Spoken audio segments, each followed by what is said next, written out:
So I think there's a fundamental sort of moral imperative really for children to be able to access a really great education within their own community, regardless of what their need and background is. And clearly there are some real challenges around transition for children who've got additional and complex needs. And every child with a special educational need is potentially going to need a different kind of provision. But if we kind of strip some of that away, what we were trying to achieve through working with the local authority on this was that where children have got a cognition and learning needs, but are socially and emotionally able to integrate with their peers and able to transition to secondary school with their peers, that they should be able to do that. And so what we worked together over quite a long period of time to understand with colleagues from the SEND team what the provision could look like, and with our educational psychologist as well to understand what the provision could look like so it was successful. And what we've landed on is that we call it H2, as you say, so this is just a classroom called H2. The children who use this classroom don't really realise, I don't think, that this is a significantly different provision than what other students are getting. This is just their class and their teacher. They're here for about 60% of their timetable within H2 with a trained primary teacher who does a phenomenal job with them. And then for about 40% of their timetable, they are out in the mainstream with their peers. Everything. Is it? Yeah. Come here. The learning centre. It helps you with your learning? Yeah. And what about the adults? Tell me about the adults. Funny. They're funny. And fun. Coming here every morning and doing my work from here. Yeah. Well, that's a good answer, isn't it?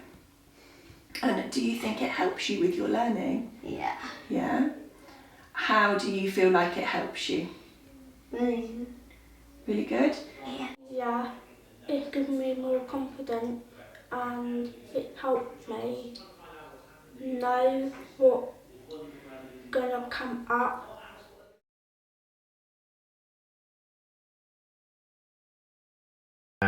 So what I've done with English is we've gone in, looked at the scheme of work for year 7, and I've got access to all that. I go to all the English meetings, and the English lead, Alex, is really supportive and helpful. And then I will take the year 7 lesson, and then I will teach the same lesson, but I'll differentiate it down. So the lesson that you've just watched about what happened to Lulu is a standard year 7 lesson that is taught to the year 7 students. But I've gone through the slides and I've changed the starter activity, I've cut down some of the text, I've made some handouts and sentence starters and things like that, and they've got access to the whiteboard. So I've simplified it a little bit and scaffolded it so it's more accessible for them. But when they go back and join their peers in the main school and at break time and they're talking about what they've done in English, they can say, oh, we're doing detective fiction, we've just done Inspector Calls, which we did a couple of days ago. So the other children say, oh, we're doing Inspector Calls as well. So it's more inclusive that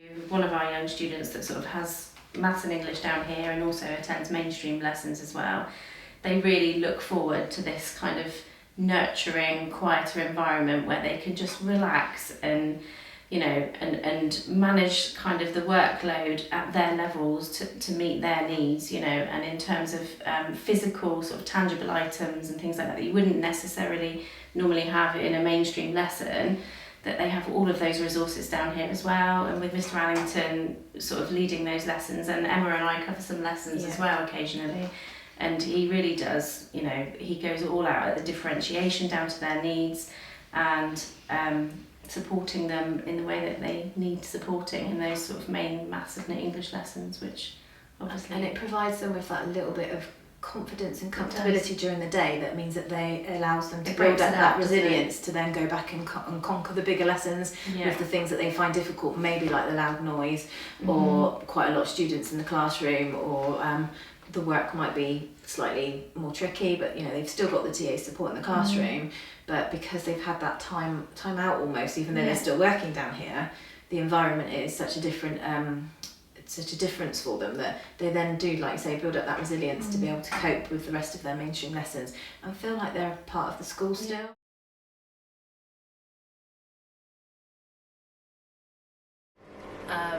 So being in that little group, she's sort of like exceeding in that group, so it's given her much more confidence because they're all at the same level as her really, and she's just been able to have a bit more support being in that smaller group, as well as being with her tutor group for some of her other lessons like art and food tech and that kind of thing, so she's able to maintain some of her friendships.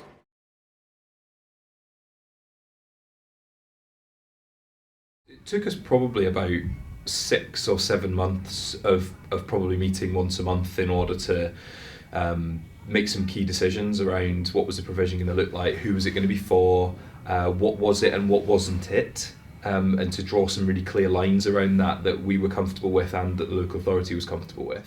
So I found it to be quite an open, professional, collaborative process that we've ultimately now got a provision in our school for children who we wouldn't have been able to meet needs if we didn't have this provision, or those children would have been out in mainstream lessons potentially really struggling, and then potentially again are seeing the effects of that through an SEMH need later on, rather than actually addressing the root cause of the issue, which is a cognition and learning one.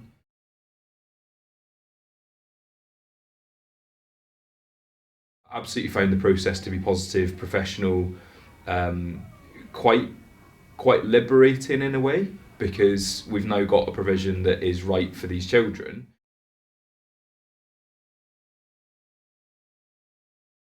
We appointed a fantastic, experienced, talented Year 6 teacher, and she has been able to step in and lead the development and design of the provision, as well as its implementation from September.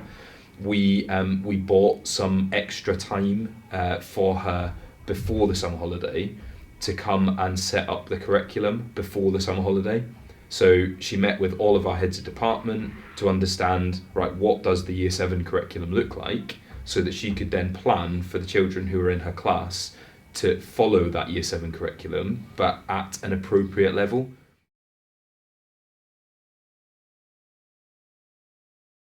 Because they are part of the community, they're involved in the sports. They, one of our young person who's not actually using the centre, but EHCP and needs some safe time at lunchtime, is playing for rugby. They're going to the badge making club, they're going to Pokemon club, they're going to all of those things that are on offer to everyone and mixing with everyone. And we have mixed ability classes for a lot of classes. And yes, they have TA support in that class, but they're having to work independently. They're having work that their peers are doing and their peers are seeing them. And they're just being supportive.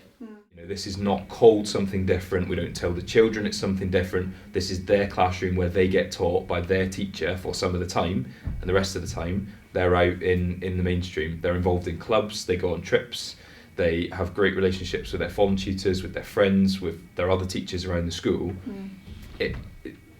We're proud that it doesn't look and feel different to them.